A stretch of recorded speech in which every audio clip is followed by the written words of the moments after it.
Welcome, listeners, to Thru the Sightglass, a podcast that dives deep into the fascinating world of craft beer and celebrates the incredible individuals who shape its vibrant landscape. Join us on a journey where we explore the nuances of this amazing industry and the remarkable people who contribute to its richness and diversity. And today, we have the pleasure of sitting down with some of our longest old-time friends and their new child, Sam and Sara. Thanks for joining us. Good to be here. Thanks for having us. Nice. So glad that we have y'all here. So I know we just said y'all's names, but give us a little intro of who y'all are and what y'all have been doing in the industry. We'll keep it very the shorter version because it can be really long. I'm Sara Casimir. I have been working in the industry, hospitality, for really most of my life since I was 16 years old, so almost 20 years. And then I moved. It's been a minute. It's been most of my life. It's all I've really known up until this point. And then 10 years ago, we were just saying that I started in the beer industry, and which is where I met Austin at Seven Seas Brewing. And really, it's kind of been a journey through beer ever since then. That's when I moved in with my now husband Sam here. In 2015 or 2014, I moved to Tacoma, and that's where we really kind of got into beer. I was living in Chicago. That's where I grew up before that. And so after moving out to Washington, that's like really where like we were exposed to all of the craft beer scene that was like so much further than everywhere else in the country at the time. So we started dating in 2014. In Washington, really kind of fell in love with craft beer together as we kind of moved through Tacoma and Seattle and, cut our teeth on like some of the best breweries in the country. And I got out of hospitality after college and got into like branding and marketing and started a branding firm in Seattle and like quickly realized I hated the 9-to-5 life. I hated the office culture. Yeah. And kind of missed parts of hospitality, but like didn't like the bulk of it. And Sam at the time was getting out of the Army. He can explain what happened there. And we were just kind of like, what do we want to do with our lives? Our original plan was to like go to New York. Sam would work on Wall Street. I would work at like bigger branding firms in the city. But quickly we were like, this isn't what we want. This isn't us. And when you get shook with like a life or death moment, it kind of makes you reevaluate, like, what do I really want in life? Kind of like doing something different than what everybody else is told and supposed to be like, doing. What's actually going to make me happy other than like make me money? And Seven Seas was just opening up behind our house. Good we were old living in Seven apartment. Seas. Yeah. And I was commuting like 4 hours a day round trip to Seattle by bus. No. It was insane. That's insane. That's horrible. And I came home one day and I was like, Sam, what are your thoughts of like me quitting this job that actually took a really long time to get to like take this assistant manager job at like Seven Seas Brewing? I worked at like every other place in hospitality except a brewery. And so I was like, I could go see what it's like, see if this is an industry that like we'd want to invest more in, because we'd kind of decided that we wanted to own something. And I knew hospitality so well, but I was like, I don't want to own just a restaurant or a bar. Right. Yeah. So you worked that whole spectrum from like fine dining, Everything. bartending, pizza, nightclub, like literally breakfast. Like I've done so many. Yeah, like I've literally done like brunch. Yeah, opening at 6 a.m. to working at bars that closed at 6 a.m. Yeah. So I'd like hit the whole spectrum. So I started working at Seven Seas, and I just fell in love with like the clientele. It was like so much better than like I had worked at like Hilltop Kitchen before, and like the cocktail like clientele. Sucks in my opinion. Wine bar clientele, not a fan. Restaurants are just finicky, but everybody that came to Seven Seas was like so cool. Beer was more laid back. Beer was so much more laid back. Yeah, and you then, got to like be more of yourself as opposed to like you had to like play this like personality in a role to fit the business, and then as soon as you get off your shift, you're like, all right, back to who I actually fucking am. Absolutely, yeah. You had to put on this front at all the other places, and the people there just wanted to like hang out and talk about beer and like talk about life and the day and the staff at like also working at breweries too. It wasn't just people working there to like make a buck. In Washington State, it was people who were like, I'm passionate about people the product. Sam and Joe. People like Sam and Joe. Yeah, like here for the product and the passion. Let's drink this 2008 Bigfoot barley wine. Yeah. By the pint at like 10 in the morning, and then I will say too, because we're excited to move back to Tacoma. That town is just awesome. It's I the like. best. Yeah, it's I a think great you town. like when you talk about getting into the industry. The Tacoma industry scene, I think, is like pretty fucking rad and special compared to everywhere else. Yeah. No, for sure. I want to put a pause on your story because I Yeah. know they'll collide. Yeah, and they'll we'll- link up. Yeah. Let's go a little bit more Yeah. into yours, Sam. So I guess we got up to the point where you started working at Seven Seas. But yeah, I'm from Atlanta, Georgia. Sam Kasmer. I went to West Point and joined the Army when I was like right out of high school and graduated from there. Became an infantry officer. Joined an airborne unit out in Italy. So my first duty station when I was like 23 years old was in Vicenza, Italy. Oh, that's awesome. And then So I wild. immediately, pretty much right when I got there in 2012, I deployed to Afghanistan for about a year, and then got back at the beginning of 2013, and just had a rager for about 6 to 7 months. And in that time, I met Sara down in Florence, Italy, in a bar called I left that detail out. called the Lions Fountain. So yeah, our history started in a bar, which is appropriate. Nice. And Ours it did too. yeah, Tap room, but I think similar. I think The a lot best, of yeah. good relationships Yeah. start in bars versus your cell phone. But Right. that's just my personal opinion.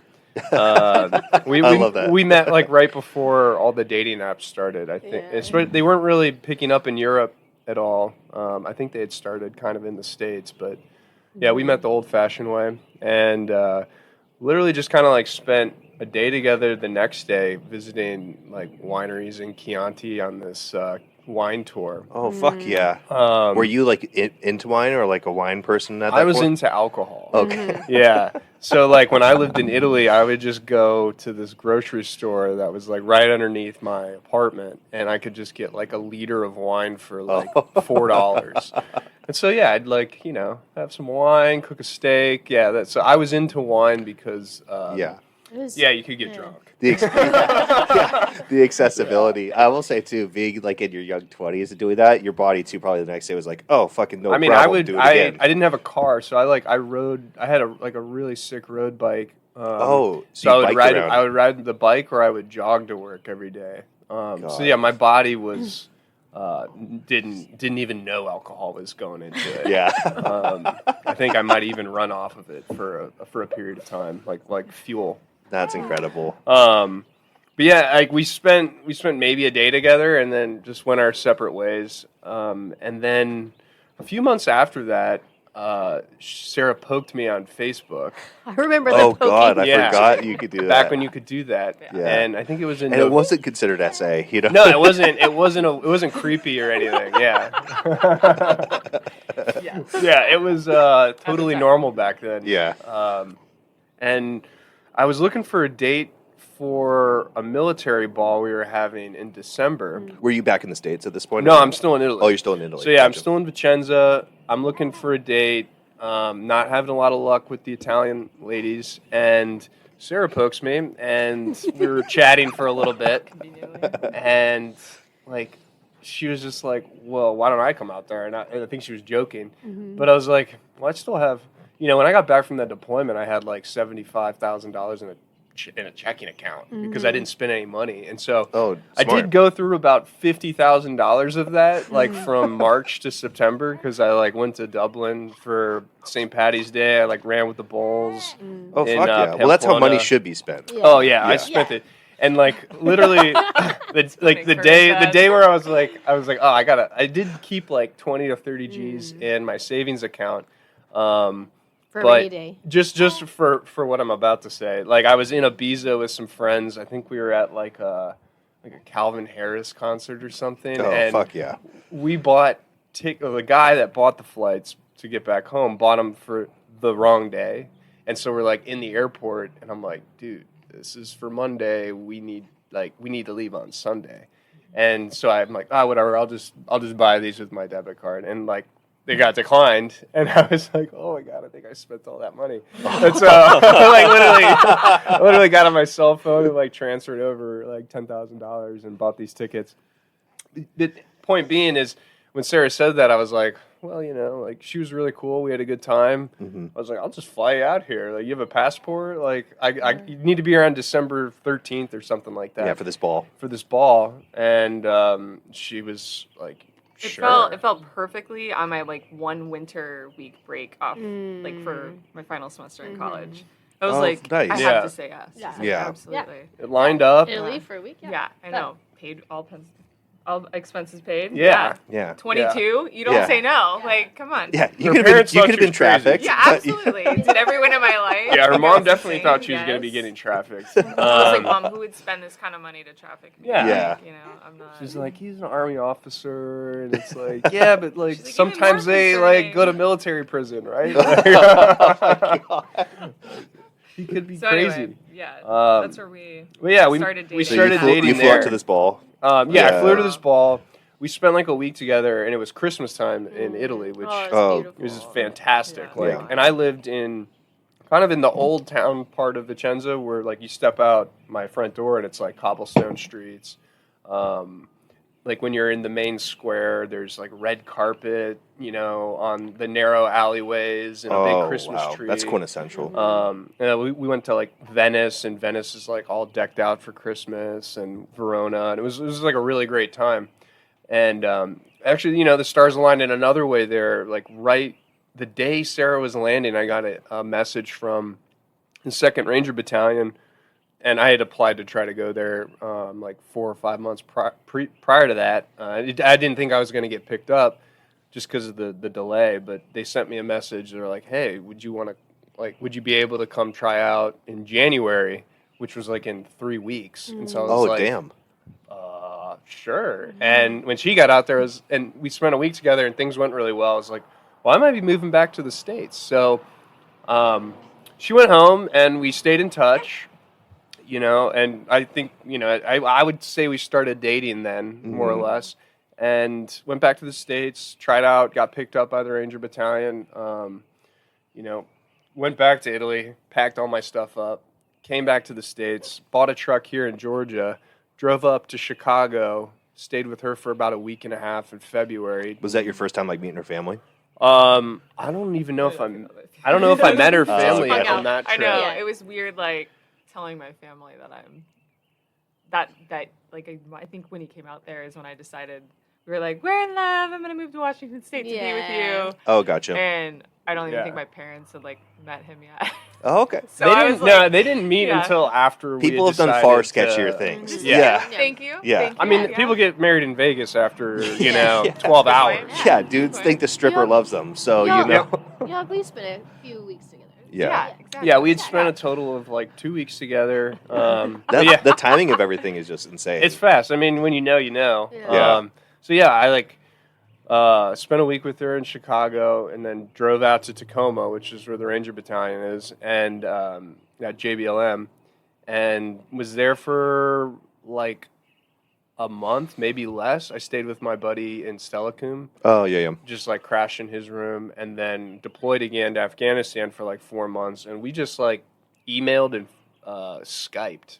Skype's going out of business, I just found out, which Aw. yeah. Oh, Bummer. man. Or That's- Microsoft is dissolving Skype, so So, Well, that's FaceTime, nostalgic. just But yeah, that, Were you yeah. were you in Tacoma at this time? she was still in Chicago. No, I You were still in moved- yeah, I Chicago, left Chicago gotcha. to I see. move in I was like, because with that him. would have been wild if you were in Oh. Tacoma and then you deployed, and then it's like you're in this That new would be- place 4 No, months. yeah, well, really, like during this deployment, we were chatting every day, and at some point during that, it was just like, oh, you should just move out to. She was talking about moving out to Seattle, and I was like, well, you should just like move in with Tacoma, me. yeah. Like, I think while I was out there, I had secured a loft in the Harmon Lofts. Yeah. Which are gorgeous. Amazing. Yeah. And back then, it was only like $1,200 a month for like one of the Yeah, we had it's a like affordable. 2-bedroom, 2-bathroom Yeah. That's wild. loft. It was sick. Was it lower or higher? Because that It was loft it was on the goes. 6th floor. Oh, it was on okay, the gotcha. 6th floor, but it was on the end, so we had like the big exposed brick wall, Oh, which was nice. pretty sick. And another one of my buddies from 275, Ryan, he also got a spot in there, and another friend at the time had gotten a spot in there. So we had kind of a crew. Rad. And I got back in like July, I think, and then came back out to Chicago to go to like Lollapalooza or something with Sarah, and then Labor Day, she moved out to Washington State, Yeah. and she kind of lived out there for a while, and And then you had your yeah. infamous So I had accident. in 2015, I was in a parachuting crash and broke my pelvis, leg, part of my back, and then during that recovery process is when I started actually like brewing beer. Yeah. Were you pretty? Did you have to be pretty stationary? I assume so. After such a major accident, Yeah. there's not a whole lot of mobility that you can do. Yeah, I was the first couple weeks I was in a wheelchair, and then to a walker, and then crutches. But I was kind of like on the couch for a couple months. Gotcha. Just like eating painkillers and like trying to like recover, and then over time was able to kind of like crutch around and like make a sandwich, and then graduated to making like beer in my kitchen with like the Northern Brewer starter kit. Oh, yes. I think I made like an Irish red beer and maybe like an English brown, and was Nice. just like, That was on like cool. extract, right? That was extract. Okay, gotcha. And then I just kind of once I could start walking and stuff again, I kind of upgraded my system. And then I just kind of was home brewing while I was doing all this physical therapy. I mean, but at that time, we just weren't really sure what we were gonna do. It was definitely looking like I was not gonna stay in the Army. Yeah. And I started like the medical discharge process. Gotcha. And that was kind of a nightmare that took about a year to get through. Yeah. Funny how that works in the military, huh? Dude, it was. I mean, like my Sounds brother. like My brother was the one that definitely like pushed me to, like, make sure I like went through the med board process and got medically retired or whatever. Yeah. He's just like, you were perfectly fine, and now you've got like all this metal and problems with your body from like one event. This should be like an open closed book. Yeah. And it definitely wasn't. I eventually had to get like an attorney involved, but it all ended up working out. I got medically retired in 2017. Yeah. But kind of like during that whole process, Sarah and I were trying to brainstorm what we wanted to do. And, about a year after that accident, she started working at Seven Seas. We just started getting, more involved in the craft beer community up there. Started meeting, people like you and Sam And the Joe. homebrew club in Tacoma is also great too. Like that, the homebrew scene is really strong. Yeah, I don't know. everybody's like, I wasn't involved in Oh, that. okay, gotcha. I would just like brew with. I had like a mobile setup. I would just like throw it all in the back of my truck and like go to Padre Paul's house because I couldn't like I didn't have a space in my apartment to actually use like a propane burner. Oh yeah. I guess I could have. It would have been a disaster. Yeah. I'd definitely been breaking the covenants of my lease. Yeah. But yeah, I would just kind of like move around and do beer days with buddies. And, Oh, that's awesome. And yeah, really, after Sarah had been working at Seven Seas for maybe like 6 months or so, and I had been brewing beer for 6 to 8 months. We're like, yeah, we could do something like this. And during that time, probably towards the tail end, middle tail end of 2016 is when I started an internship at Narrows because I knew Scott and Sue because they were really connected with the Ranger Battalion. Yeah, great people too. Really awesome people. Yeah. They're the kind of people that you could knock on their front door and they'll let you stay in their basement for like a week at least. They do that for a lot of people. I mean, their basement is notoriously like a revolving door. It's kind of like a hotel. It's like a free hotel. Yeah. And we've stayed in their basement for like a week before. Yeah.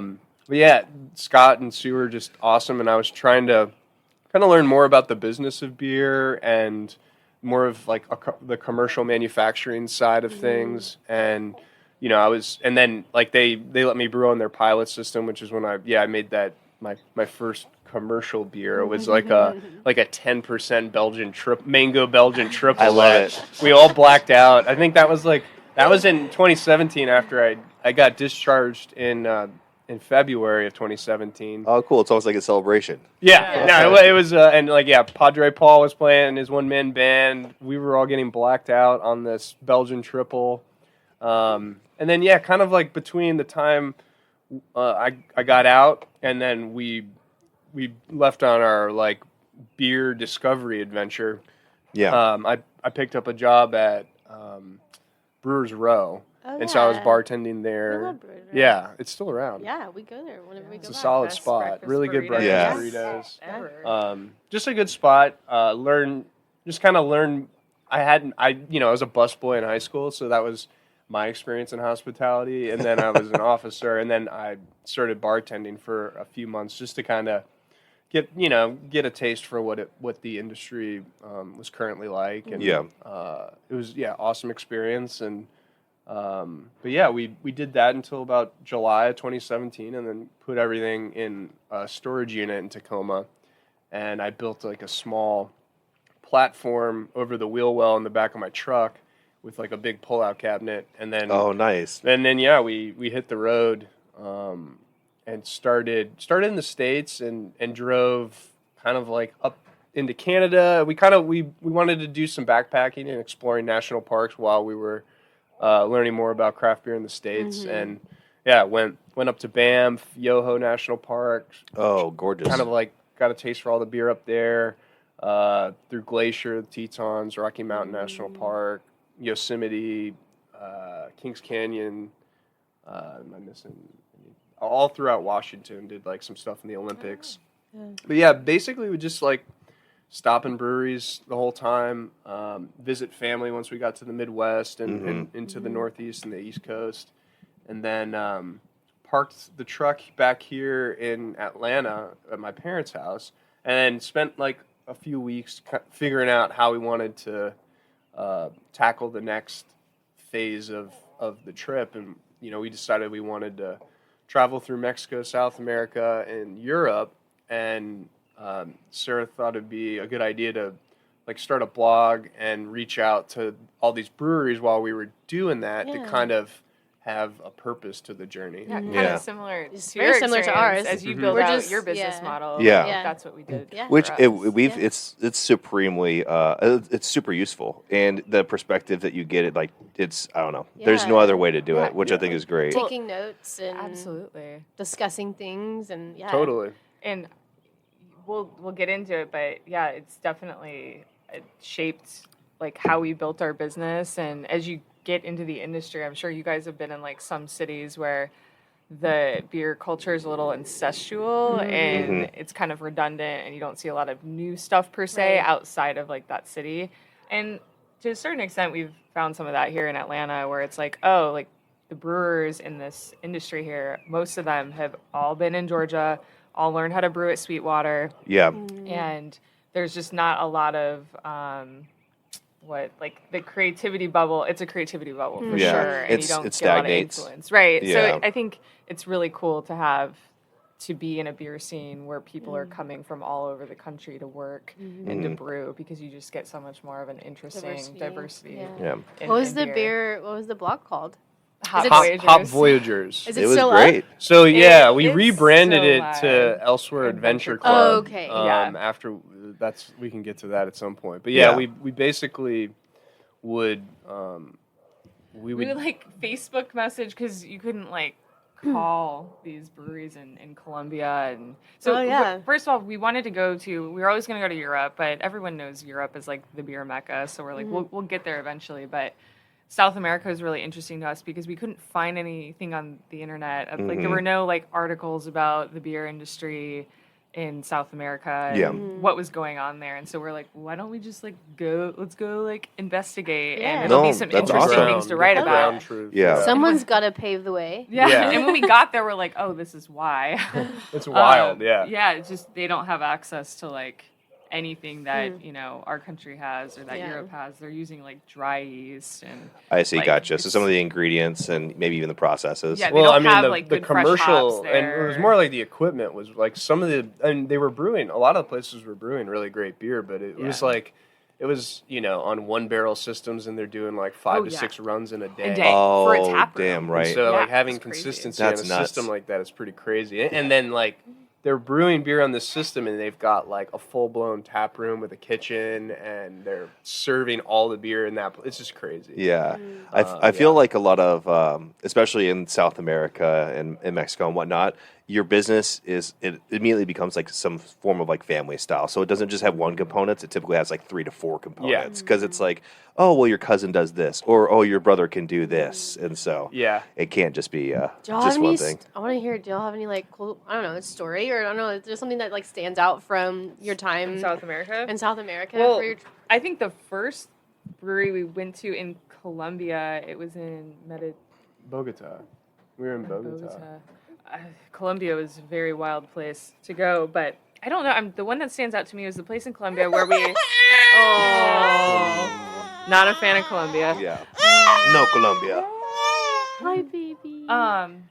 We had to like pretty much put on like the guys were brewing in like hazmat suits. Yeah. Like we had to put on like hair nets and like I don't even know if he made us put on like white jackets. Like Lab it was like we were coats. going into and Oh, they were crazy. brewing out a 1-barrel system, and it's because the government like didn't know how to regulate the beer there, because and so they considered it like an industrial process. Oh, okay. So they had all this like this like PPE requirements. Uh-huh. So they're like, and I mean like you should be wearing PPE in a brewery, but like it was like they were in the CDC working with monkeypox or something. But how could I wild. forget? I do have a better story. So we connected with one of these brewers. He was a cool guy, and he ended up being like, "Can I take you guys out? I'll show you another brewery." This was in Medellin, and sorry. You're all good. And we're like going around. We go to a brewery. We go to another bar, and like all of a sudden, like Sam is like blacking out. We've had like 2 beers. Sam is like blacking out and like falls over into like a pole. A cement pillar. And Oh, like God. he's been roofied. Like Oh, Sam was no. like roofied in Colombia. Oh my god. And Pretty classic. and unfortunately, like everyone So I was we like, were I'm with, gonna take this pretty white boy home. yeah, literally I had to like I was like freaking out. I was like, do I take him to a hospital? I was like, I don't want to go to a Colombian hospital. Like that's gonna be a terrible experience. But I'm like, well, what if I go back and it gets worse? So anyway, I ended up like shoveling him into an Uber. There we go. There you go. There we go. We got the burp up. Yeah. And the people we were with were like, did he like take some like shit? Like this is what's messed up is that I now have the perspective of somebody where it's like when a girl gets roofied and everybody's like, oh, like she's just wasted, like get her out of here. You can't that handle was your pretty liquor. much the experience with him. They were like, everybody was staring at us because it was maybe 10 o'clock. Yeah. And so everyone's like, oh, this white guy, this gringo, like can't handle his handle. alcohol. And I'm just like, no, dude, like he was drugged. And you just feel kind of gaslit, like universally. Yeah. And so That's got to feel super strange because you do need help, but everybody's just being like, oh no, it's something as simple as like you just Yes. dehydrated. Like, Right. It's like, I think no. he had smoked some weed, and the guy was like, "Oh, you can't like handle weed," and I'm like, "Really? Like freaking weed did this? Like, Yeah. no, Yeah. like, obviously not." I was like a pro weed smoker. I was like, "We So- lived in Yeah. Washington Here's my State. car. Like, come on, this is no." Yeah. Oh my god. So Yeah. that was pretty. That wild. was a wild one. I mean, and another one that sticks out is when we went down to. I mean, one that was really cool was kind of shows how this trip actually went, especially down in South America. Is we stayed with a couple in Oaxaca, which is where we started the trip in Mexico, and one of the guy was Argentinian, and we were telling him our story, and he's just like, "Oh man, if you go down to Argentina, you got to look up my brother, and he lives in San Luis, and a bunch of his friends like have breweries, and like." So when we got down to Argentina, we hit him up and we stayed with him for a week and went to a bunch of these breweries in their town, and that's kind of how the trip would kind of materialize. Someone would know someone, and Gotcha. also know like the brewery owners, and so we would just follow the connections. Oh, to nice. other breweries. Oh, that's and- cool. Yeah, And a lot of times we were able to stay with the people that we had connections with, so that was Yeah. nice. That's so amazing. And Yeah. how long were y'all in South America? And then about 4 months in South Okay. America. We finished up in we spent like a month in Patagonia, which was a pretty significant experience for us. We definitely like fell in love with the food and the lifestyle and the scenery down there.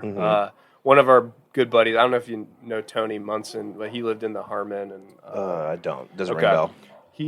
he came down there and visited us, and we had this big plan, like we were gonna drive like 1,000 miles down the coast, and there was of course a landslide, and we had to like Yeah. replan And it wiped out everything. the only road Yeah. to get there. Oh, and God. we had to turn around and like. Oh, that would've yeah, been change our crazy, though. trip. Yeah. Yeah. But I mean, we spent a lot of time in Bariloche, which is a very interesting place. It has like a pretty well developed beer scene that's been around there for like 40 years, actually probably since the end of the Second World War. Because after the Second World War, a lot of Nazis had like left Germany trying to get away from the Nuremberg trials. And at gotcha. the time, there was a fascist dictator running Argentina, and he brought him in. So there's all these weird pockets in Argentina. It's like Bavaria, like the architecture. Oh, Architecture's interesting. like Bavaria, yeah. Wow. And, Yeah, it's and Bavarian. all these Germans like brought all their beer knowledge and started.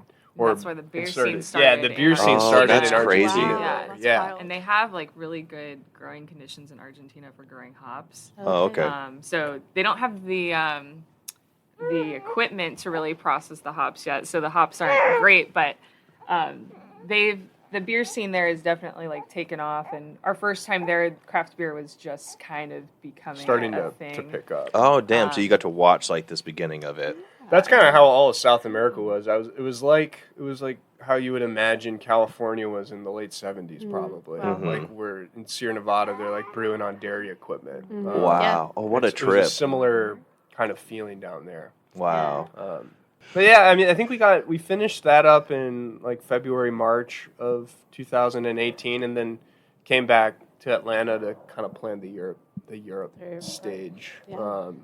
And I mean, it's easy. We were basically living off of my like VA disability money, so it was like Sarah saved like $10,000 or so, and then we were living off I saved $20,000 only to cover my student loan payments for like a year and a half. Yeah, so that wasn't even like actual spending No, money. it Not wasn't really. even spending money. Yeah, and so I think we were living off of like $1,800 a month, and Shoestring budget. when you're traveling, you're like really having to stretch your dollars. So like we would stay in shared Airbnb spaces. Our budget's like we're trying to stay under $20 a night, and did a lot of couch surfing. We were staying with we friends. we like lived off of French fries and beer for like 4 months in Europe. Yeah, just because it was so cheap. Like Yeah, that's what you have to. And you guys get it, like Oh, you yeah. know, carbs. You're walking everywhere, so We could, burn yeah. I up mean, all we those could French live, fries. we could live semi-normally in South America, but like we had to when we got back to Atlanta in like March, we spent about a month trying to figure out how we were gonna be able to travel through Europe for 4 months on that kind of budget, and we got into house sitting. Oh yeah, So smart. that's really smart. Yeah, free place to stay. It's Yeah. work. Yeah. Awesome. So we You did can like cook in their kitchen. yeah, you and can act kind of like a you can normal really human, cut down yeah. costs that way. Yeah. And so we kind of like saw what was available over in Europe at the time, and one that came up was in Belgium, kind of near Limburg, or I think Limburg. Limburg, yeah. Yeah, Limburg, which is it's further east in Belgium. The Flanders region. No, it's pretty close to Luxembourg. Okay. So it's like very close to the Dutch border. Oh, gotcha. And we had never done any of these before, and this couple, both of them were lawyers. They had like this really sick farm. They told us nothing about the house, and we're like, "Ooh, this is either gonna It's gonna be great or horrible. Yeah. And we had to watch 2 horses and a dog and 2 cats. Oh, damn. And we get there, and it's just it's like a stone house. It's just beautiful. And the kitchen was amazing. The fridge was stocked full of beer. and meat." And yeah, and they had like there was like biking paths everywhere, and so yeah, we spent we started in Belgium because we knew we needed to go to Belgium, but also it kind of lined up in terms of the logistics of it. And then a buddy of mine from high school, he had a friend who lived in Brussels who was going to be out of town for like several weeks on a trip, and he let us stay in his house in Brussels for like basically the rest of the trip. And so we kind of we posted up at this first place and visited a lot of like Eastern Belgium, and then we went to Brussels, and from Brussels we were able to kind of shoot out everywhere. We had like a rental car, and what's awesome about Belgium is you can see the whole country like on day trips almost. Yeah. But we did some overnighters, visited Orval, West Mall, went to West Vleteren, went down to like the Lambic area, went to like Dreyfontein, Cantillon in Brussels. I mean, literally beer meccas for... I'm pretty sure y'all opened a beer, sorry. I'm pretty sure y'all had a beer that y'all had brought back. I think it was the West Vleteren. We still have one. Okay, Yeah. I think we shared one time with y'all at y'all's. We could actually, it's the last one. It's like a 10-year-old It's almost a 10-year-old West Vleteren, yeah. Hell yeah. And that's like, crazy. We literally like got that in April and traveled around Europe with those in our backpacks. Yeah, we got an extra special like fermentation. From the stinky backpacks going on. That's so great. It's an amalgamation of everything that you've done, which is just wild because all the places you named are like the meccas for people that are really into beer. Epic places. And it's crazy to see too how the universe aligned these like. You're like, okay, how do we save more money? House sitting, got it. And then it just slowly kept lining up one after the other. It's just so wild. I mean, it's crazy how that worked. We would just meet people. Like, we met a girl in a campground down in Lake Constance in Bavaria. And she was like, oh, I live, I can't remember, wherever Goza was, not in Goslar or Goslar or whatever it is. There's another city, a bigger city nearby where Goza's huge. Mm-hmm. We met her in this campground, watched her dog while she was brushing her teeth, and she's like, yeah, if you guys ever pass through, I can't remember the name of the town, like, hit me up. And so, like, sure enough. Like, anybody that ever offered to us, we're like, we took them up on it. Yeah, we like, took them I up hope you on meant it. that. Like, we stayed with people that we met at a random craft brewery in Patagonia. We stayed with them in Prague. Oh, that's like we awesome. linked back up with them. They're like, we're going to be in Prague this week. We're like, we're going to be in Prague this week. Do you want to split Airbnb? And Amazing. so we split Airbnb. Yeah.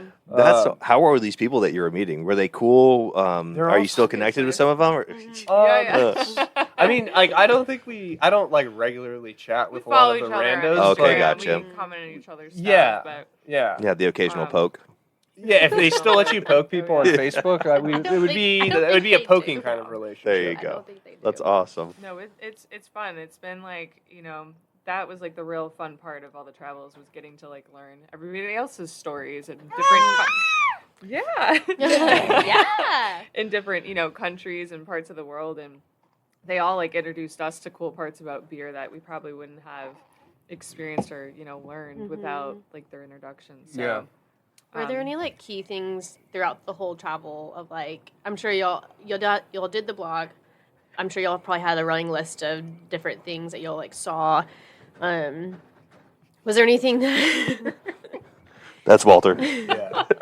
was there anything, do you remember, was there anything specific that you were like, oh, this is what we want in our business, or this is, were there were a couple of things, or well, before they were blacklisted, McKellar had like a really inspiring model to us of just, we loved their idea of creating like good beer and offering it in really like different settings and having a really cool creative brand behind it. And just to me, it was about the experience they offered along with their really good beer. And so going to their different tap rooms, specifically in Denmark, Copenhagen. Yeah, it was a cool. To us, it was all about the experience and how, like, each of the tap rooms that had a really cool feel, like, that is what made the memory. It was like the good beer was like the lubrication to the experience. Yeah, very Some true. of the places, like in Germany, like I remember being in Cologne and like going to doing the Kolsch experience. Yeah. Or being in some of the cellars, like in Prague. Or like being in England and going to all these like really cool bars, and in the States it was kind of like it would just be kind of a warehouse, and in general that was kind of the vibe in the mid 2010s or whatever. And over there it just had a much more sophisticated taproom bar experience, and that definitely was something we were trying to bring back with us. Like having it be like a real public house and kind of a place for people to like actually spend time together in a cool environment. Yeah. That connection of like home and place and community and like history. The community aspect was big. So y'all did all these travels. made some amazing connections, found some amazing inspiration, I'm sure, blogged along the way. So what was y'all's next steps after y'all got back? Yeah, so we got back, and I always joke that it was like the biggest culture shock of them all. It was not all of our travels, but moving into like, my husband's parents' basement in like, you Nice. know, the suburbs of Atlanta. So like a very first time Southern experience. Oh, that's true, because you grew up like Chicago. I grew up in the North, as they say. Yeah. One of them Yankees. Yeah, exactly. Yeah, it wasn't that bad. I mean, it was Right.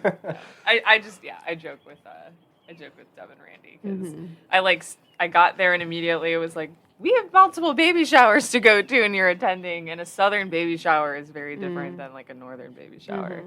And so I felt like I quickly got a taste of the you the definitely Southern have trauma. culture. You have trauma from baby showers. I do. Sure. Yeah.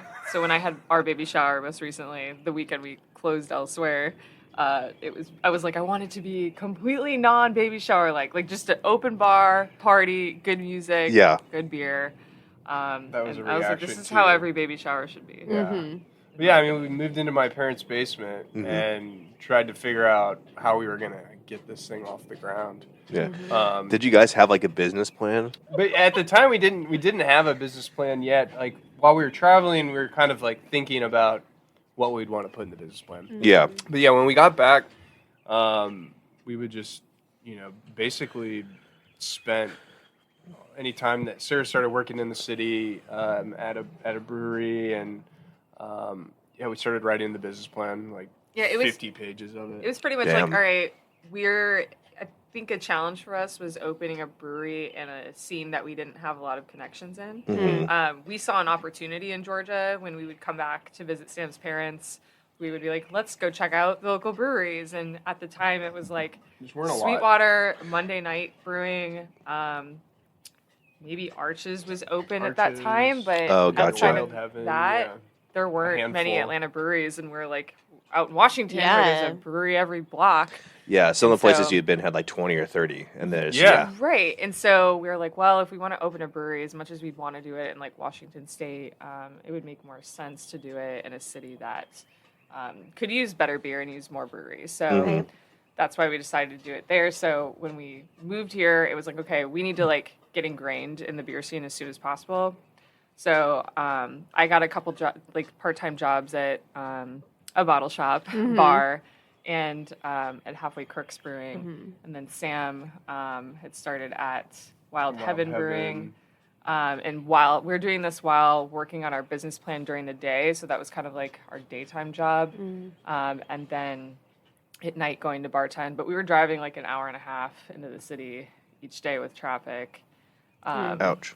To just, I know, it Yeah. kind of sucked, but we were saving money. We like had spent every dime Right. on our travels, so we were happy to have a basement to post up in. Yeah, no, that's Yeah. great. My parents were awesome letting us crash there for like a year and a half, basically. Yeah. Wrote the business plan and then started raising capital mostly.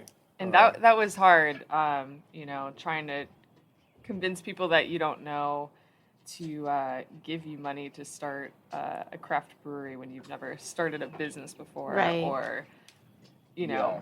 really done anything, Nothing entrepreneurial Yeah, before. in Yeah, we the didn't have beer a track industry. record. Right. And that's pretty daunting too. I mean, a brewery is not cheap to open. No, it was No. like very capital intensive. We got an SBA loan and then raised money from friends and family. And we were also going big. We weren't doing just a small Right. place. We were like We were opening a very restaurant. ambitious. We were, Yeah. Which we I wanted to would do say full is like the service. right thing to do.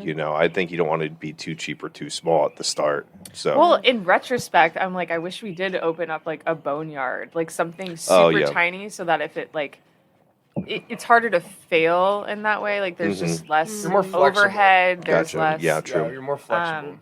We definitely were very ambitious. I mean, we had a big vision. And we didn't realize how challenging the restaurant part would be. Right. yeah. Like even though I'd worked in restaurants my whole life, we also didn't know a pandemic was coming. Right. Yeah. Yeah. Well, that's Right. that's the big part. What like, year were literally. y'all writing the business plan? And, like, 2019. 2019. So we were raising capital, and we wrote the business plan kind of from the end of 2018 into the beginning of 2019. Secured a business loan, or at least an LOI from a bank, like in May time frame of 19, and then kind of found a location, finished raising capital, and then like literally March 10th Oh my gosh. of 2020, we're like in Atlanta in some lawyer's office, like signing the documents to close on that. On the 10th of March, 10th of March, 2020. And we broke ground on the space March 7th of 2020. So like, What? yeah, in the I world? mean, I didn't know it was that close. Yeah, It was- and then was it March 16th? March 16th, Yeah, like March 15th, a week later. March 15th, we moved Is out of when- my parents' basement into the That spot over in yeah. Peoplestown. Yeah. Wow. And Oh yeah, and as we were moving in that day, I think the school, school- we lived across the street from a Right? school. Yeah. The school was closing that day, and it was like closing until further. Yep. that notice. sign said that, like that sign that reminded me for a long period of time, like like when the pandemic started, because it was like Wow. March 15th, classes or schools closed until further notice, essentially. Yeah. Wow. And Yeah. we What were- a trip, because you have Yeah. you have all this momentum being like, awesome, these things are moving, and then Yeah. Lloyd just kind of have it dead And we have a stop. plan Yeah. based on like a reality that is not existing anymore. Right. Yeah. Like all of our assumptions are not really true anymore. Yeah. Were you brewing any like the beers you were wanting to present in your brewery at this time, or no? Not yet. I mean, we didn't even have equipment in place Yeah. yet. Like, so we'd ordered the equipment. It was like, and that was the other thing. Like, some of the stuff is coming from outside the country, and shipping's crazy. And what was funny is the easiest part of the whole thing was the build out. It was like kind of all on time because there was no other projects going. Right. Like everything had kind of like halted. Yeah. But also, like, the city of Atlanta had completely shut down. So we were unable to even apply for a liquor license or business permits or anything like that. Oh, wow. And so, like, it got to, like, we had finished the build out, but we couldn't get any of the licensing. So we had to, like, literally get the city to open its licensing department back Yeah. up. It was totally insane. But we did end up finally getting it all lined up and got it open in the end of October of 2020. That's kind of impressive that you were able to. Yeah, I open was just in about to say that. 2020, Honest, like October 2020. Yeah. Well, our landlord started sending us letters. Well, everybody was saying, basically, if you don't open your doors, we're gonna like evict you. Like we had no more money to pay, and he's like, you owe us rent starting this month, and we were like, we Not can't to. open because the city isn't giving us the licenses to open. Yeah. Yeah. Were you So- were you guys paying rent this entire time on that We had space? started We started in like halfway June, Okay. June or July. That's like, cool. we were planning on Sucks. opening Yeah. in June or July. But yeah, now we're just basically shedding like $15,000 a month on this rent. In retrospect, We could have probably, but we were trying to do the right thing, Mm-hmm. Yeah, you were doing it like good faith. and now after like knowing what we know, we should have just not paid it until we had until the things money. started to Like, calm down a bit, you know. and Yeah. come to Yeah. a different agreement with the landlord. But I mean, we didn't have any experience or Yeah. knowledge at the time. And to be frank, some of these, the stuff that the emails you get and the Right. mail you get from Mhm. banks and landlords and very lawyers intimidating. is always worded It's threatening. in a way, a very Absolutely. threatening way. Yeah. Intentionally to scare you. Yeah. A lot of it is just kind of like they want to scare you, Right. Yeah. because they want their money because they got to pay somebody too. Yeah. Mhm. But yeah, that whole experience was crazy, but we did end up getting it open. Thank God, because we were running out of money. I was like, we might go out of business before we ever go into business. Oh my Like- god. which is I've Yeah. seen happen to bars, Right. you Yeah. know, coming out of the pandemic. Oh, That's for gonna be sure. so stressful and terrifying. How did y'all Yeah. land at that spot?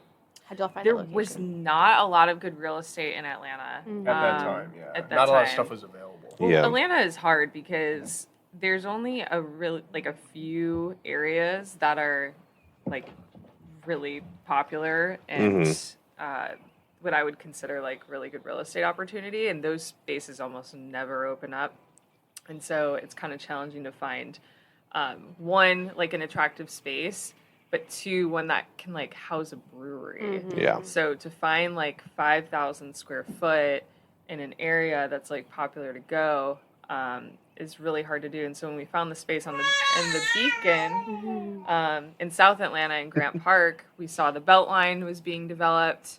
It was in, this really cool neighborhood that resembled kind of Seattle-ish, bungalows with like overgrowth. Yeah, and there's walking trails, and it goes into neighborhoods that are nice. Yeah. Apartments were being built too, I think. Yeah, and lots of families. So we're like, this makes sense. This is our demographic. It seemed like the right there were like community. no bars really in the area. There was one other brewery that was near us, and you go to like Ballard or Fremont. The breweries that are in clusters usually do really well together because now you're like a destination to go to. Yeah, exactly. Breweries. And so that's why that space like made a lot of sense. To us at the time. It looked like that infrastructure was going in. Unfortunately, we know fucking construction can take forever. Promises are made and never kept. Yeah. We learned so much. And then, 2 landlords later, the whole place is, I don't know the last time you were probably over there and saw it under construction when you guys were here 6 months ago. When you guys were doing Oktoberfest and kind of shutting things down. That I think it wasn't called the zoo, but it had this like jungle theme. I think it was called Zoo Bar. I think that thing changed. I feel like 3 times in even the 6-month stint that we were working there. Yeah, absolutely. Very weird place. Basically, always a party. Yeah. The theme of Atlanta, and we kind of fell into this because of the theme of Atlanta, is things being developed and redeveloped. It's a rapidly changing city. And unfortunately, both of our locations like fell into that situation, and it's just really hard to succeed in a development that like has no identity, is being purchased and redone, and when you pay astronomical rent, like most of us do here in the city, like it's just really challenging to like survive it. So it was a weird development at the time. It was very promising, and it was really like the only promising option for us. And we loved Grant Park, so we were like stoked on. Awesome neighborhood. Yeah, for sure. How did y'all come up with the name? Yeah, so it was inspired like from like all of our travels elsewhere. So kind of our idea was to like bring elsewhere to your local community. So like most of our furniture was made by like a mutual connection in Oaxaca, Mexico. We also had this really like pretty tile that was made in Mexico. It's gorgeous. The inside reminded me of like a monastic like cafe almost. Thank you. Yeah. Well, and we'll have photos for it. Yeah. But we wanted to. It's so hard to get away out of the grind of life, and so we wanted to create kind of like a escape for people to feel like you were, kind of, exactly, that you were elsewhere. So that's where the name came about, and kind of the inspiration for the design interior. Yeah, Wonderful. I love that. It was well executed. I mean, I think it really resembled that. I think people enjoyed it for that fact as well, because there's a billion bars to go to. And I think a lot of them, even though they look like they have different personalities, have the same sort of like cut, copy, paste, like atmosphere. Yeah, nice to go to a brewery that wasn't in a warehouse, like you said. Yeah. We wanted it to feel like going into a house in Grant Park, like a comfortable. Like that was why we wanted to have that floating ceiling coming down to kind of make the room feel smaller, and we wanted to have like a nice big bar that you could kind of post up at. And we wanted, everybody to like feel comfortable there, not just like dudes or not just like women. We wanted it to be a place where like any type of person could walk in and like, feel comfortable. Yeah. So. Yeah, no, for sure. What was some of the strategy behind like the beer? We'll talk about the beer first, and then we'll get into the food. Yeah. I mean, for the beer, we wanted to have like a pretty wide option, like a wide menu, not like too big, but we wanted to have an option for everybody. So we didn't want to have like 15 IPAs, or like in Germany, just like a Pilsner and a wheat beer. Yeah. And so we wanted to have just kind of, we loved the West Coast IPAs from our time out west. The New England IPA was just kind of like, you got to have it. And I definitely enjoy them. And then our time in Europe, we really wanted to do lagers. And then we met our brewmaster, Josh Watterson. Sarah actually you post an ad? I think I can thank you and Krista as you're like pro brewer. Yeah. Oh, yeah. And that's where we met Josh. Sarah posted an ad on Pro Brewer. And Sam was like I was shaking "This his is head such at a me the whole stupid time. idea." He's like, we're not going to meet our brewmaster on Pro Brewer. And I was like, We did. We met our brewmaster on Pro Brewer, and It's honestly probably one of their more successful stories. Yeah, so probably. congrats to you guys. yeah, thanks.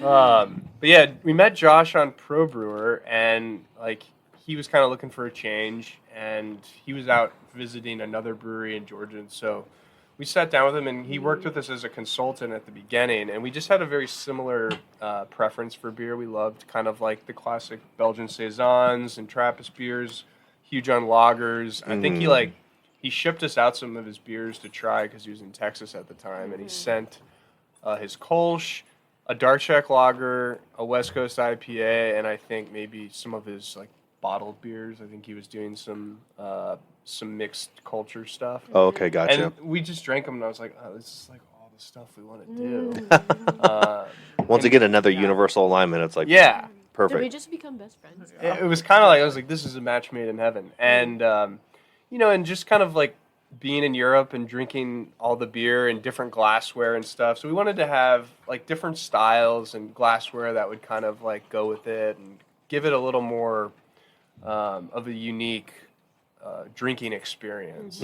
And we wanted to also bring some beer styles to Atlanta that we hadn't been able to find. So, like, at the time, nobody was making a West Coast IPA. Nobody was doing a dark Czech lager. So some beers that we felt like pretty passionately about that we couldn't find at our local bottle shop. Like, we would love to be able to offer those to the community. And to Sam's point, too, just offering a diverse lineup, because I don't know if this is still, I mean, I'm sure it still is a trend, but like 10 years ago, breweries started opening and doing just single styles. So single style, like just sours or just stouts or just lagers. And working at some of these breweries, I know how pissed off some customers would come in with a group being like, I'm looking for a stout. And it's like, we only make lagers. And people literally choosing to not drink, then drink what was available. Right. Yeah, And they so almost that like was make important. a personal grudge against you too. It's Yeah. so odd. Well, it just didn't make any sense. I was just Well, like, you can brew all this stuff on the same system, so it's Right. like, why not? why not? And we Yeah. we enjoy drinking different beers at different times. I mean, I will say Yeah. I probably consume more of our European Pilsner by volume than anything else. But there were days where I just felt like a West Coast IPA or like an Imperial Stout. It's just we wanted to have Pair it with the different occasion. beers for different occasions, and then like different beer goes better with different food. So Yeah. There is a good like seasonality to beer that I think is like Absolutely. important to teach people. It's almost like when you have something all the time, it's not as special anymore. I mean, Right. like I've said this a couple of times, like when Anchor was going out, I was at Belmont Station and everybody was they were ordering and buying Anchor Steam beer, like by the case. And I would just ask people, be like, hey, if Anchor comes back, would you still buy this? And they're like, well, if I know it's here all the time, I think then I won't buy it like I am now. And to me, that was like a nice lesson to be like, this is what happens when we have stuff here readily available 24/7. It loses its luster. Yeah. People forget why it's special or why it's here You're until it's right. gone. Marketing. Yeah. Yeah. No, for sure. And then food, jumping into food. If you all had a kitchen. We had a kitchen. Yeah, was and brutal.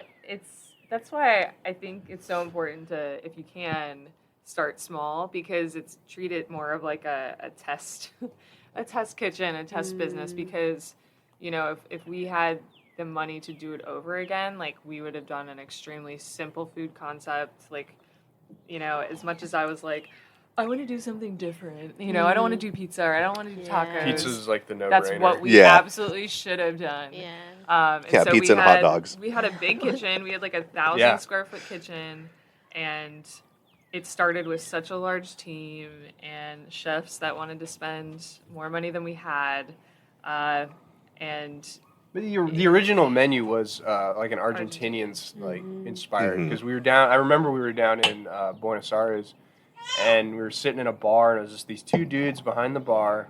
They had like Quilmes, which is their like cheap domestic lager, and they're playing like the Rolling Stones and Led Zeppelin, and then they've got this asado grill, just like with like literally like they're burning logs, pulling the coals under, and they're just like cooking chori pan. And we were Yeah, like, it was oh really man, like this would be really cool to do something like this. So when we got back to the States, we ended up linking up with a guy who's now a good friend, Richard, and he helped us kind of put together an Argentinian style menu. And it quickly just got extensive. Yeah. Yes, it did. Yeah. Like in retrospect, we should have just stuck with like the 4 or 5 grill item menu. Mhm. Yep. Instead, we got excited about, all these other options, and we're like, oh, we have a kitchen. We can like make all these different things. Like, Right. Yeah. and us not knowing, anything about like food production, the behind the scenes, the cost, how many people it takes to facilitate a menu like that. Especially if you're making it all there. Yes. Mhm. Yeah. Yes. Well, then you're also thinking about like the experience and the memories you had, and you're like, I want to give this to people. Right. Yeah. Right. Yeah. And so, we learned the tough way. Yeah. And also, like, what we learned was, if you're going to try to do a food program like that, it typically requires a certain, like, skill level of chef. And usually that chef wants to kind of manage the menu themselves. Yeah. And so, yeah, we, went through a couple different chefs and kind of pivoted towards more of, like, kind of what it is they felt like doing more Yeah. or less. So the Argentinian thing lasted maybe like a year.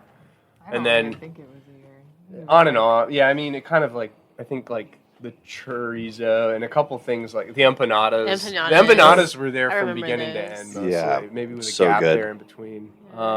I remember everyone, if y'all, because it wasn't, whenever we were here, it wasn't on the menu, but whenever y'all would have an empanada, like day or week or something, I remember people were just like, Yeah. They were very Like, popular. Yeah. people loved the empanada. And they would have to tell the staff too, like you can only have like 1 or 2 for your shift meal. Yeah. It's like quit ordering 4 empanadas as your shift meal.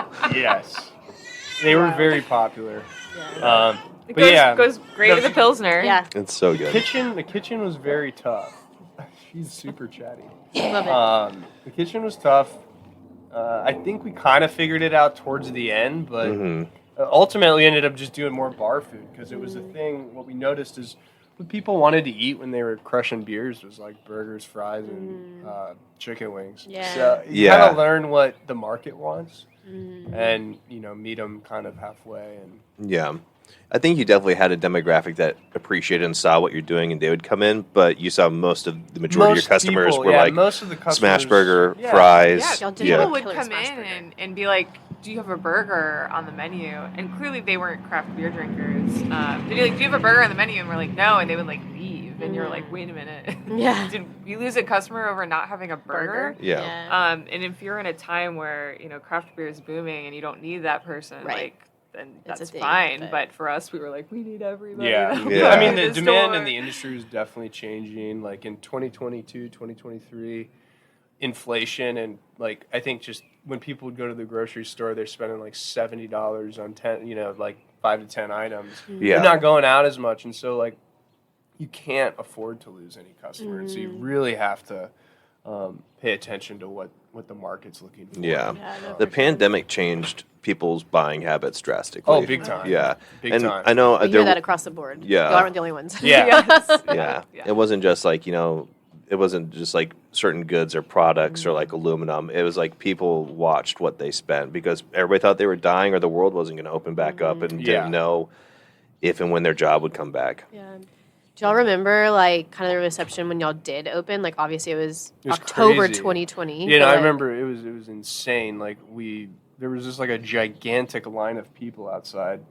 and it was one of the craziest nights we'd ever been. That's It was awesome. a total it was a total clusterfuck. Yeah. But it was wild. It was like it felt like a huge success. We were like, oh man, like we don't need it to be like this every night. But I was like, if this is the amount of excitement people have, then yeah, this could maybe work. Yeah, it's got to be a good feeling through so much like maybe like doubt or you're not sure, are we doing this right, to have all those people show Yeah. up. Yeah. Yeah, I mean the problem though was like October, November was good, and then it was like December 2020, like everyone's starting to get like COVID again. We'd have people like not be willing to go inside at all to eat, and Yeah. so they would bring their own heaters and blankets and Oh, sit just sit outside outside. on the patio. So it was just like Oh wow. we really had to work very hard for every customer.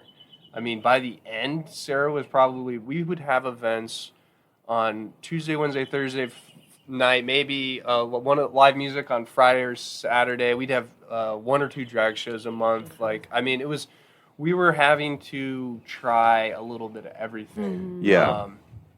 And that's try to get enough people. That's out. a lot of mental energy to constantly. Now it's like, how is she supposed? How's she supposed to run the place, run the entertainment, run the social media? Yeah. And what's very frustrating about the events is it's like, you spend a lot of time and energy putting in like trying to make this a good event, and then it just when those don't convert into a good night of sales, you're just like, oh my god, like. It makes the next time that much harder. Right. Yeah. But I mean, we had some bangers. I mean, we had some events that. I mean, the drag brunch was something that started at the beginning, and I mean, it was simply the most popular thing we would do. I cried at my first drag brunch. Oh, really? Hopefully, it was good tears. It was good. I was so happy. There's that photo on the Instagram that's like the looks like chicken cutlets, but Oh yeah. I don't even know what to call them. The fake boobies. I took that one of the last ones. Yeah. That we were at. It was like the aftermath of drag brunch, and it was like 2 like fake boobs, and then like a half thing of beer. Yeah. The Like, drag queens yeah, were serious characters. Oh yeah, and athletes, the shit that they would do. I was like, oh my splits. god. Dropping from the ceiling. Yeah. I was always Throwing afraid out that in the- floating ceiling was gonna fall down. Oh Yeah. right. I was worried about them out in the street or the Yeah. splinters like sliding. Doing jump splits on the asphalt or on our floor Well, that I was just had not made massive for calluses. that. I mean, it was. Yeah. I like very wanted to fun. get in there with a sander just to like make sure there was no like little things that were popping up because I just couldn't Yeah. imagine them like. Well, that's amazing. I mean, it's amazing just to see the community, what can come together. Oh yeah, you that's know? why I cried. Yeah. I was having like I was like, this is the most beautiful thing I've ever seen. I was just like so happy. I was so like tear about it. It was funny to see It the always things smelled that so would good, work too. and wouldn't work, though. I mean, Yeah. like, for a period of time, like, live music was huge. I don't know if you remember Katie and Brian Ethel. Yeah. Like, Oh yeah. They performed at their wedding. Yeah. that's right, yeah. Yeah, they were up in Nash. Oh yeah. Big fan. Big fan of Katie and Brian. Heck yeah. We Um, love Ethel. Ethel, yeah. Yeah, we had, like, just, like, groups and events that, like, just really clicked with our community and customers. But yeah, it does take you need like a team to do just that. Right. Well, and now everybody's doing that. So you're now competing. Originally, I feel like we never were ends. unique in that we were coming out of the pandemic. We were one of the first breweries to even like do any events, Anything and so fun, we were yeah. really able to capitalize off that because people were just like dying for like something new and different to do. Yeah, I think also like social interaction, something that felt normal and socialized. Exactly. And so by the end of Elserwhere, like every brewery was doing the same thing. Every brewery was trying to do something every night because everyone was as Right. desperate. Everybody's as we having were to hustle. like, I mean, I yeah, think they bring still anyone are. out. Yeah. And now it's like if you're like, screw it, I'm not going to do anything. How much more dead can it be? You'd be like, oh my god, Oh, it can be because more dead. there's an event Yes. going on everywhere else. It So it's can like be you more had dead. to have an event just to sustain like Yeah. regular sales. It Yeah. just seemed like people weren't, like, the beer wasn't enough anymore. Well, and I think this is specifically partial to Atlanta. It could just be our because market. When we went back to Tacoma this summer and revisited all our favorite stomping grounds like Peaks and Pints and Parkway Tavern, and, Yeah. at like 3:00 on a Tuesday, the Right. bars Bar's are full. Yeah. Craft beer there is a part of their life. It's Right. not a special event that Yeah, requires you true. to go out there. It's not a novelty. It's not, It's part of you their know, pattern of life. And Yeah, you know, 100%. almost every person out there looks the same. Everybody is like a craft beer drinker. They look like me. Yeah, they look like you. And so you have unlimited of your target demographic living Yeah. there. And here in Right. Atlanta, we're in a very diverse city. Very diverse. There's only a small portion of people that I would say drink craft beer regularly. Yeah. You know? Yeah. And I also Just think so the wild. drinking scene is different too. I think people in Tacoma, like the bar hopping, I feel is different. They'll have a couple and they'll go to like 3 or 4 places. Totally. But here it's like you just spend a lot at wherever you're at to Yeah. kind of get to where you need to go, and then That's that's a good it. point. Yeah.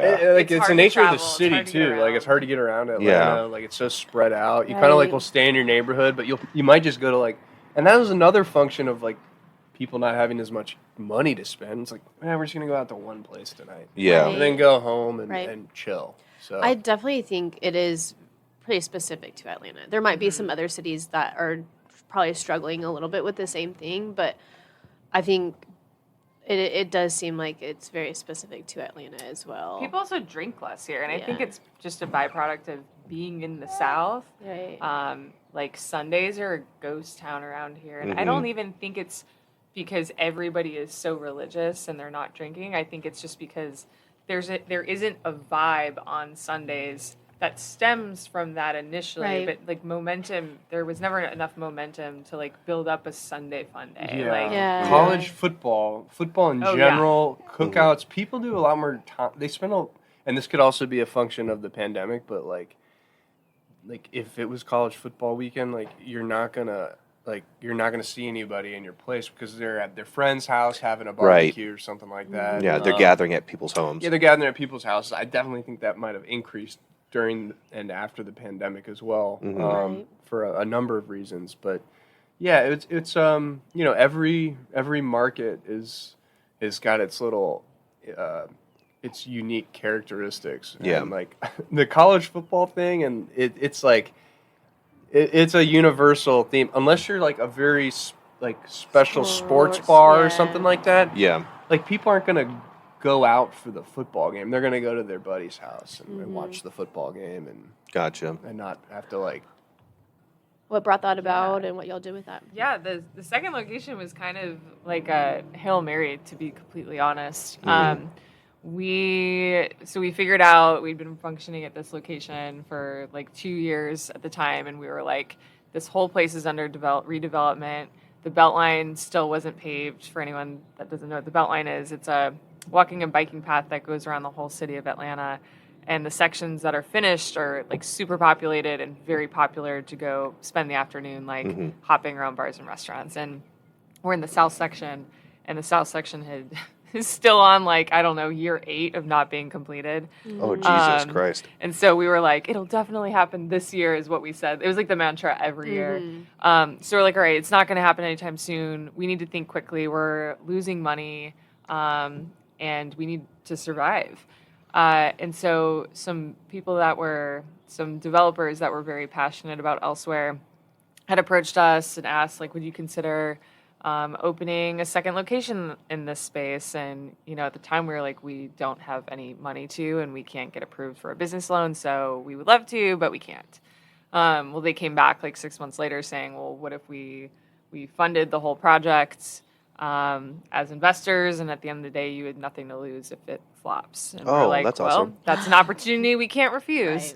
So we took them up on that. We were super pumped about the space. We were going super minimal compared to the first location. So second location was kind of inspired by our time in like Berlin and England. We wanted like a super dark, beautiful bar.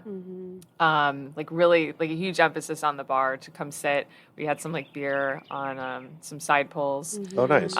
So some Lucre taps for, like our European style beers. And then we were going to do like a cellaring program a little bit more over there and kind of lean into more of the beer nerdy stuff.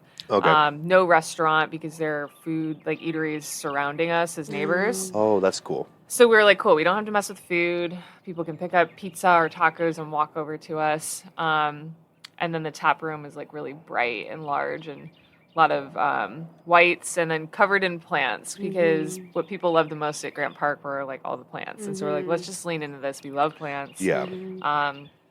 And that Well, Yeah. Y'all ended up calling it the greenhouse. greenhouse. The greenhouse, yeah. So that it all kind of came together, and we're like, It'd get very good light in the morning, and with all the plants, it was just like, oh, this is like a greenhouse. We should Yeah. just call this the greenhouse. Yeah. That's what we awesome. did. It looked like a spot that you just like want to sit and smoke a joint and drink coffee and just Yeah. chill for like It's a 3 cool hours. spot, Yeah. It's honestly. beautiful. Atmosphere was great. Yeah, we kind of, our architects were awesome. We worked with them on both projects. The local architects is what they're. What's their name? Oh, okay. gotcha. Yeah. I was like, of course they were. They're Yeah, pretty they're kitschy ironic like that. guys. Love that. But yeah, they're very good designers and have a really good eye and great taste. But yeah, they really helped us put that place together. to just be like a really relaxing, bright space. But yeah, I mean, that development kind of just never. So we were got super excited about. We're like, Yeah, this we're- will be the This will be the I development. was like, Brewery okay, and cool. stuff. Like, Because Atlanta is known for its like old warehouses being converted into these large spaces with like lots of bars and restaurants. And this was another one, and we're like, oh well, the other ones have done so well. But by the time that this started getting built up, we had already signed. We started seeing some of the other newer ones like not really take off, and we were like, oh, and there was shit. a huge okay. office. Are they component to tapped this, out? too. Are we now oversaturated with these style of concepts in Atlanta? I see. But we were already signed, and we were pretty pumped about the tenants that were going in there. Like, I don't know if you guys ever had Glide Pizza. They were going to be one of our we did. neighbors. Yeah. They ended up pulling out after we had signed our lease and started Oh. building. And we're like, is this a sign? Yeah. We're like, no, just keep going, whatever. There's some, like, Well, there the wasn't a best whole tacos lot. in Atlanta. There wasn't a whole lot next we to could us, do. and- Like, Yeah. you get to a certain. Just like with Well, the yeah. first place, it's You're like I signed. just signed the SBA Contractors loan. are paid, I've already like- spent over $500,000. COVID happened. Well, I don't have any choice. I have to keep Yeah. going. Like at the second spot, it was like, all right, we already signed. We are currently building again, and it's like none of the office is leased out. There's a couple tenants backing out. It's just like, well, we just have to keep pushing forward. At this Yeah, point. so we were still, confident that it would work. The landlords were pretty cool at the time and like had offered to pay for the pickleball courts that we like suggested to be installed like behind our space, which was very cool, and they were pretty popular. There were Yeah, like 3 courts, awesome and idea. people would go, get a beer inside and play outside, and they were covered. So it didn't matter like how shitty the weather was outside; people would still come and play. Oh, nice. And yeah, so we opened that up, and What were time was that? September. We opened in September. September of 2023. Okay, and- gotcha. Like for our Oktoberfest was our first day, and I mean it was like a banger. It was a huge party, but like just there wasn't enough going on over there to pull people over there. Right. And well, we were just reading an article the other day.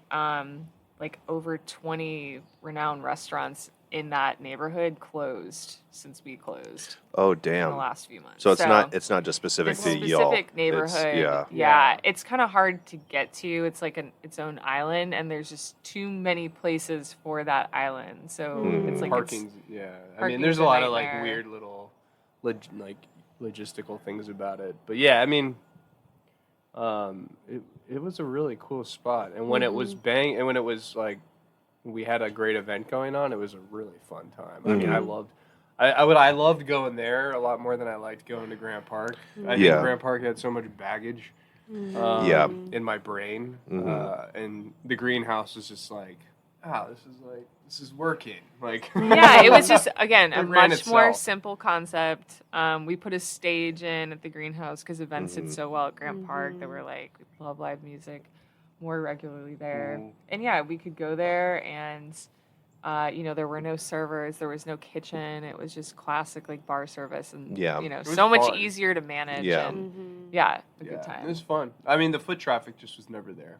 Yeah. I mean, a lot of that concept was really built on the office, Gotcha. and they have yet to lease any of the office out. So Oh, God. it's been 4 years. Yeah. It's almost like in a fucked up way, kind of like, I guess, a beautiful respite to what eventually happened, which is you guys unfortunately had to close. And it's, I say beautiful because it's like you had your mind that was something that's like, oh, this is nice, this is beautiful, this works. Like, that's great. And then, Yeah.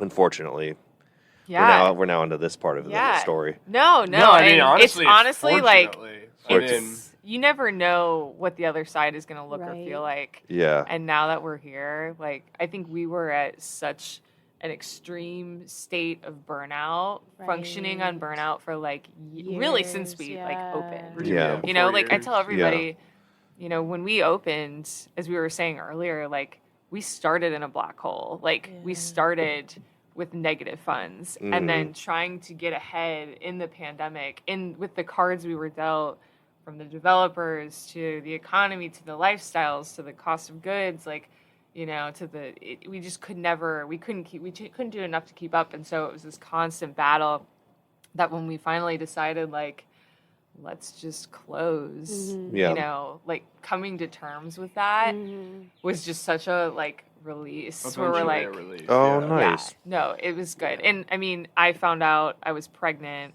in February, and I was like, all right, we're gonna give last year our final go. We're like, we're gonna give it everything we got. Yeah. And if at the end of the year, if we can't pull it together, we're not going to sacrifice like our life and our child's life for this business that like we're paying ourselves dog shit. We couldn't even afford to like have a kid on the salaries that we were paying ourselves. Yeah. So I'm like, we're not going to do that to ourselves. We're not going to do that to our child. And so when we decided, I mean, I will say, announcing we were closing, going through the closing motions was like the worst thing I've so ever painful. Yeah. And all of our investors were like, give 2 weeks notice. Like, don't give any more notice than that. And I really wanted to do it differently and give like a 2-month notice because we had like salaried workers that have kids and no bartender, even bartenders can't even like find a job that in fast, 2 weeks that they that's going to pay them decent. So, and then the community also wants more than 2 weeks to come out. So I was like, let's give like a 2-month notice. Hopefully we'll be busier during that time so our staff can make more money. We were like down to like no funds when we announced. So really I was like, Sam was like, well, we might close in 3 weeks if we run out of money. And I was like, well, the only chance we're going to have to stay open longer is if we announce we're closing now because that'll naturally make us busier. Right. Come say goodbye. Close. Yeah, exactly. Yeah. So it was able to sustain us for 2 months, you know. Somehow, I mean, I had to dig into some personal funds too. But yeah, and it was for me like I was able to like close the chapter feeling really good about it. Yeah. Good. I was there almost like every day, talking to customers, being there with the team. I felt like very connected in the end, which over the last 2 years, like you become much more like I started working from home a lot more and because to run 2 tap rooms, you can't, you have to be somewhere quiet to focus on all of the problems behind the scenes. So it was good. I felt like I really got to connect with everything. We had like a lot of good parties at the end. Yeah, it was got to have your baby shower. Yeah. I had my baby shower the last day of because the day before y'all had the Oktoberfest, right, at the Grant Park location. Or that was a couple weeks before. Never mind. You guys came. We came a little bit before. You guys came right after we announced. Yeah. So we announced, and you guys were like, "We're coming down." Well, because we were going to be on the East Coast. Need jobs. We were literally leaving. I have no money. I have no money to give you. Yeah. Well, we were going to be on the East Coast, and I was like, Austin, if we're going to see y'all, I mean, because I don't know. I remember meeting y'all before y'all were in Tacoma, I think for your brother's wedding maybe, and y'all were like, we're opening a brewery in Atlanta, and I was like, that's so cool, we'll come see you. So it's just, I think for us, it was just like, I think we needed to close our chapter for Elsewhere as well. Absolutely. I mean, even aside from the business closing, like, or it being our business, I mean, Sam got gout like last year. Like he can't, drink beer and enjoy it like he used to. Yeah. I'm tired. I didn't realize like running a bar and a brewery, like you really have to be seriously extroverted. It just was like, I was so tired of like talking to people, and that's like what you should love to do if you own a bar. Yeah. I was tired of having panic attacks every time Sam I was run tired payroll. of having panic attacks. Yeah. So that's 2 times a month. Or 4 times a month for us. Yeah. So the cash flow is just a nightmare. Yeah. Your first project as an entrepreneur, like usually isn't a successful. Usually doesn't work out. Like, so for us, we learned our lessons. We had made our connections, made our friends, and I was like, you know what? Let's turn the page, and like let's build like a healthier lifestyle, like stress wise. Right. Have this baby, and we started one of the businesses. I'm gonna call it its own business, but the travel club that we started Right. 2 years ago was a great thing that we found a lot of opportunity in, and I'm like, we will likely continue that. Oh, awesome. Sam started growing culinary mushrooms towards the end off of spent brewer's grain. Oh, right on. The last 6 months, and that's a huge market opportunity that we'd like to start another endeavor in after we take a break for some time. Right. So there's a lot of other projects entrepreneurial wise that we would like to start, and so for us it's this isn't a close on business ownership. Right. This is just a pivot and a much needed mental break that I'm sure. that we Yeah. need. Because I think I can't even imagine now hearing about all the behind the scenes. How did y'all even manage to function? I mean, for me, it was a lot of yoga and working out. It's if I don't work It's out like or marijuana do for yoga me. Yeah. daily, Yeah, different strokes for different folks. yeah. And then I had a life business coach that Right. really helped me Yeah, I remember weekly you. through all of my HR problems and business problems. And Did y'all have any other people that owned businesses that y'all could lean on for help or talk through situations or anything like that? Yeah, I mean, some, but a lot of those people are also running businesses. Right, So, so they're running a possibly- business is a very lonely endeavor. Yeah. one of my good friends, I don't know if you guys ever went to Red's Beer Garden. I think a couple times when we were in Atlanta. It's not too far think- from Elsewhere. Gotcha. But her and her husband, I'm friends with them, and so we actually became friends through Elsewhere, and we would get together and Okay. basically talk about so what are you dealing with Yeah. this Yeah, it's week? more And do just you have any venting. advice Venting. on Yeah, how to? I mean, But I I had mean, a couple it's still- guys that would yeah, do it. venting. People that Yeah. can relate Buddies to who you, ran for sure. businesses and- So Yeah. you don't feel crazy in those moments. You're like, Yeah. okay, I'm Yeah, not crazy. no, Absolutely. definitely you're able to realize you're not insane. I mean, that was the other thing too, is a lot of times Sarah and I would be like, are we just assholes and crazy? All these people, all of our employees are angry at us right Yeah. now. And it's what the hell do they want? Yeah. Yeah. And it's hard to not think you're nuts. Yeah. Yeah. Yeah. I will definitely gosh. say there's a brevity and a lightness to you guys now. Yes. That wasn't there before. Definitely. And I think it was good for the life And cycle. y'all have a 3-month-old. Yeah. And you seem Yeah, No, and there is dude, no so way in much hell easier. we This- could have done. This is so much easier Yeah. than running It a is. business. The business, we had 10 to 15 children at any time. Just a lot of mind games Yeah. all the time. Well, adult body. especially employees, because they look at you as bosses and owners. Correct. It's a And difference. this is something we talked about because we've seen some of them, like Darrow and Spencer. But when we were at Scepter with Spencer, we said that it's crazy to think that, yes, they were your boss, but these people were your age, if not Yeah. younger than you. yeah. Yeah. And it's if you looked at your life and the shit you were going through and dealing with, Yeah. I think there'd be a lot more humanity Yeah, given to the For situation. sure. But Yeah. they just see it as employee to boss. Correct. And I Yeah. at no point ever expect anybody to have that level of self-reflection on a day-to-day basis. So, you always give people the benefit of the doubt, but it is you're there's not a whole lot I can do here. Yeah. I'm in a tough bind too. Yeah. Yeah. Well, So wild. I think it's a great way to end it then, because we do our last question. Well, I wanted to talk a little bit more about. We can do one more question and then our last two questions. Okay, go ahead. I kind of wanted to talk about for y'all as entrepreneurs. Obviously, that spirit that's in you. There's a lot of skills that kind of go from businesses to industries, different things like that. Are there a Yeah. couple of things obviously you learned some big lessons through the years? Are there any particular ones that you're keeping this in mind, keeping that in mind? Yeah. I think we probably learned future. different things because we had different functions. But if you want to, do you want to go first? You can go first. Okay. I'm curious what you're gonna say. A lot of my stuff is. We'll start with some more of the kind of technical financial stuff.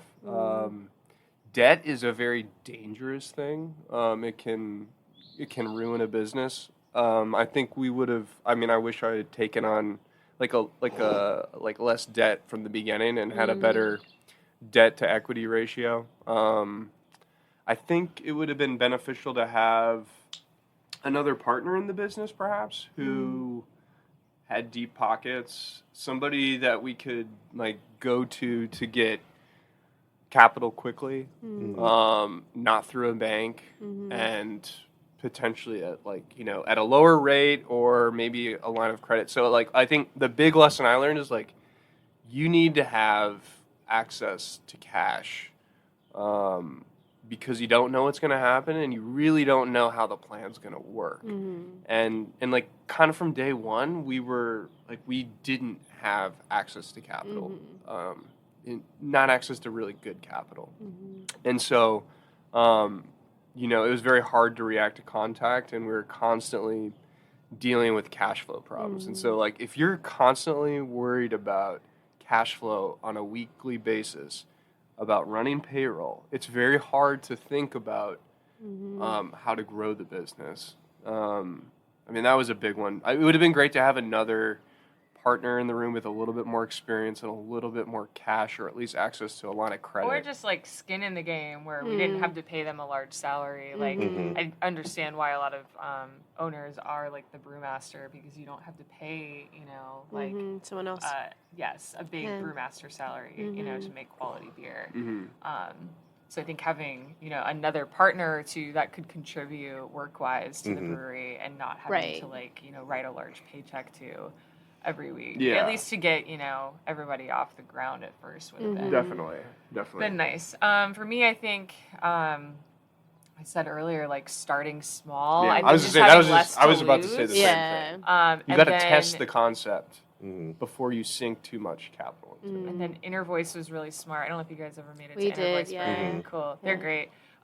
They were really smart and partnered with food company Glide, who they love, and basically were like, you guys own the kitchen, we own the beer side. And they're both pulling their followings to the space, and everybody's drinking their beer, and Eating the the beer pizza? drinkers are eating their pizza, and it's just a great exchange. And to just not deal with, we got into this to make beer. We didn't get into it to deal with the food component, and the food component ended up absorbing like majority of our energy and our time. And so that was like a very frustrating thing to deal with. And so that's definitely what I would do in the future is Start small. yeah. Yeah, but absolutely. beyond Test just the concept. beyond just hospitality, were there any? Being like a leader, or marketing lessons. Oh, I mean. I don't want to talk about the kitchen anymore. Yeah. Man, so many. I think also having like a really small team, if possible. The larger the team you have, the more help you need to manage. And then, for me, I just became a manager's manager.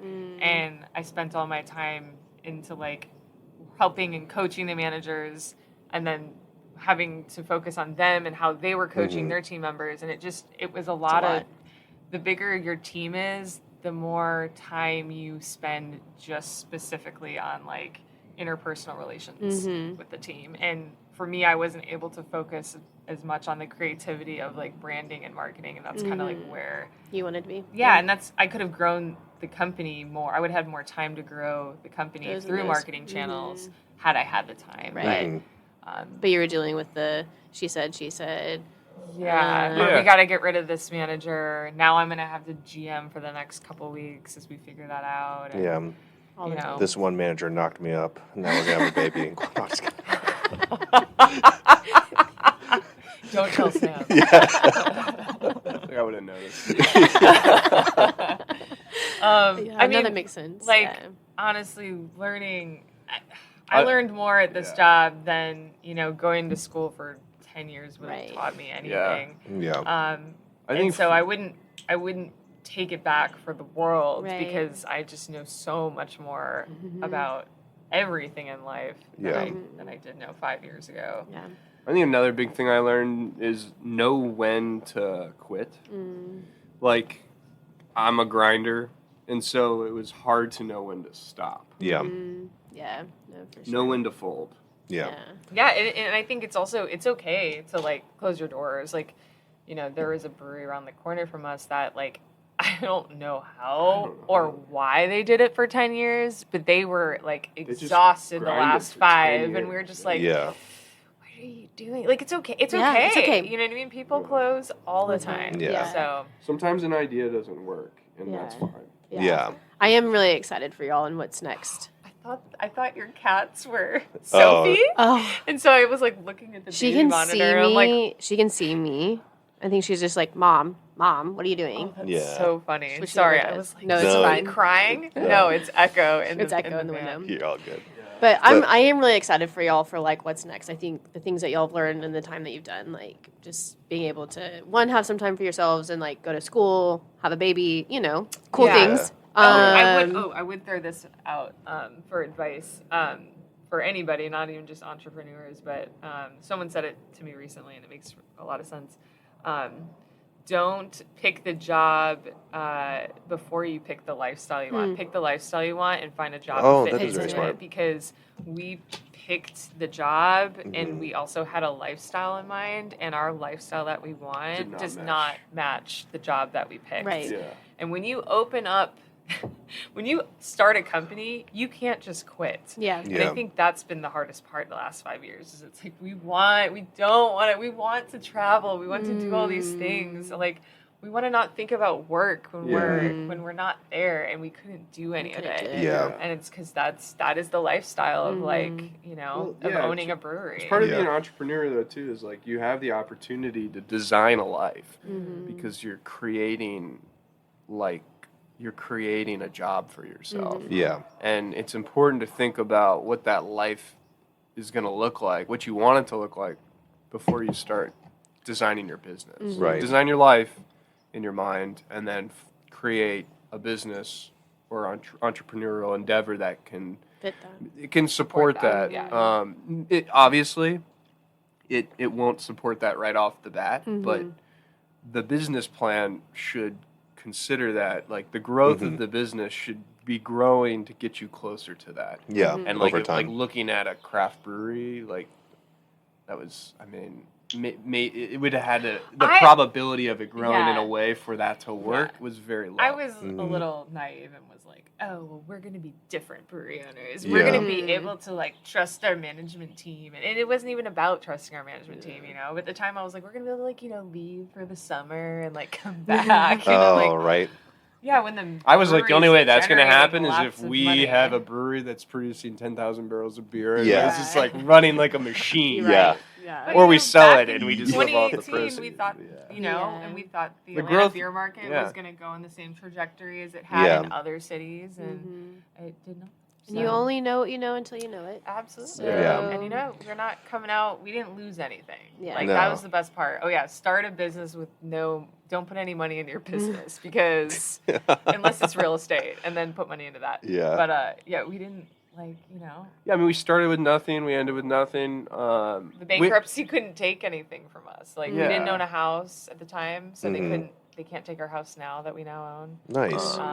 They can't take anything away from us. So, Fuck yeah. yeah, Yeah. exactly. There you go. Yeah, I mean, you always have to put some skin in the game, but also, like, if other people don't believe that it's a possibility, then, like, that's part of the process. Like, going out and raising the capital from friends and family and a bank, it's like, if you can't convince them, then it's probably not Right. gonna work. It's Yeah. probably not worthwhile.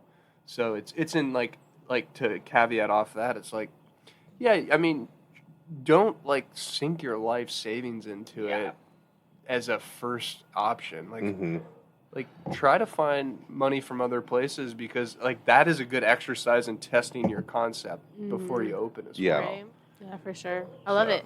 I'm- We're gonna take some of those nuggets. Oh, yeah. Oh yeah, and we're also glad that you just came out the other side, like not totally burnt out or with major mental health or life problems. Yeah. Because Yeah.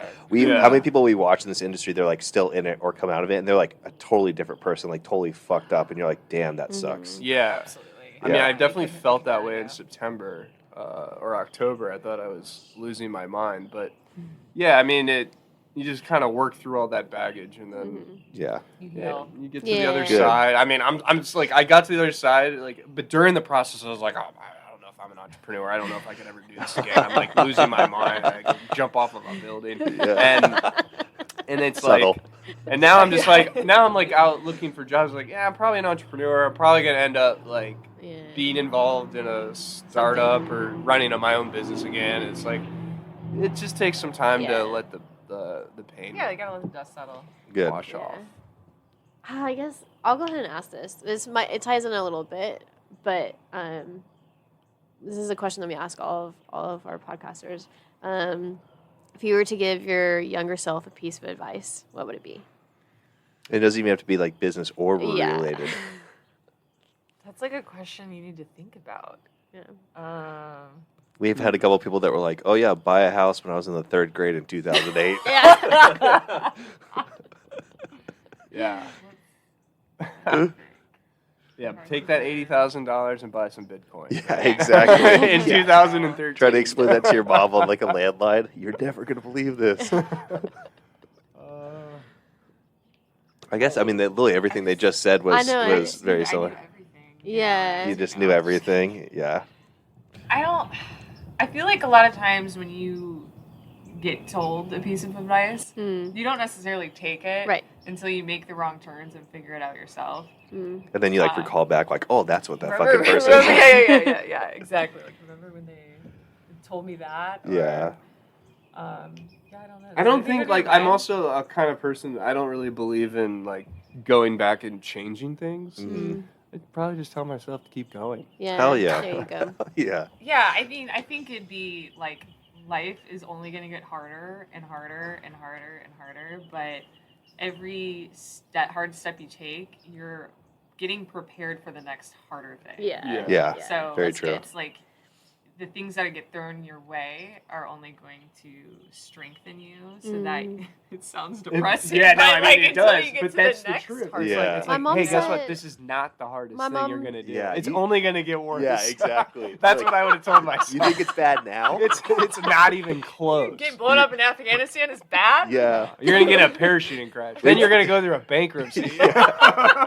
Perfect.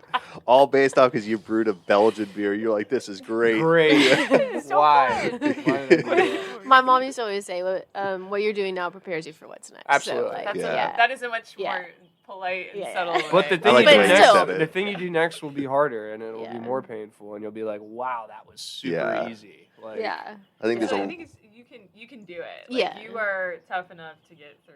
I love it. You know the challenge that's going yeah. You only have to be strong enough to get through the incremental difference between the two. yeah. Mhm. Yeah. That's perfect. I think that's great. Yeah. There's a lot of people that I'll are needle play. point that on it. Okay, though. great. Yeah, they give it to you. All right. Last question. What are y'all excited for 2025? I'm excited to be a stay-at-home Hell mom. Not running a brewery. Yeah. Watching Sophie grow every day. We're going to Europe next month. Mhm. Oh, right on. It's going to be our first trip to Europe since we did our Original. journey trip to Oh, learn damn. about Are you how- guys going back to the same places or new? Oh no. we're going back to we're going to Italy, so that's where we Okay. first met. And then Sam has Sam actually is in school right now, getting an executive MBA at Emory, and they have a week program in France In Nice to learn and about Monaco. business Oh, in France. fuck yeah. So we we're going to decided Nice to and tie it Monaco in. with Yeah. the business program, and then we're like, oh well, we might as well go to Sardinia for a week beforehand, just to give us extra time to get there. Yeah, you got to So- study all Yeah. that study. Yeah. So we haven't taken a trip in like 7 years since we haven't thought about the business the whole time. Yeah. So it'll be really nice to like be traveling and not be like staring at like Slack or Or like emails. or emails and trying to Yeah. Oh yes. Everyone's quitting. Yeah. Everyone's leaving you. Yeah. Enjoy the rest of your trip. Yeah. Oh, God. Awesome. Oh, It's God. great. It's what I Love it. to hear. Just lock the door before you leave, please. Yeah. Exactly. Actually light it on fire. Yeah. You can collect that insurance money. Yeah. That'd be great. Oh, man. I'm very excited for y'all. Thank y'all so much for having us. Thank you, Love friends. always sitting in the backyard, front porch, hanging out with y'all. I know. Now the sun went down. I'm like, now it's perfect time. Yeah. I'm freezing. Oh, it's freezing. Yeah. Y'all are both in perfect. Your sweaters, perfect and he's climate. like, this is perfect. Always. Thank y'all so Bikini much. weather. Thanks, guys. Yeah,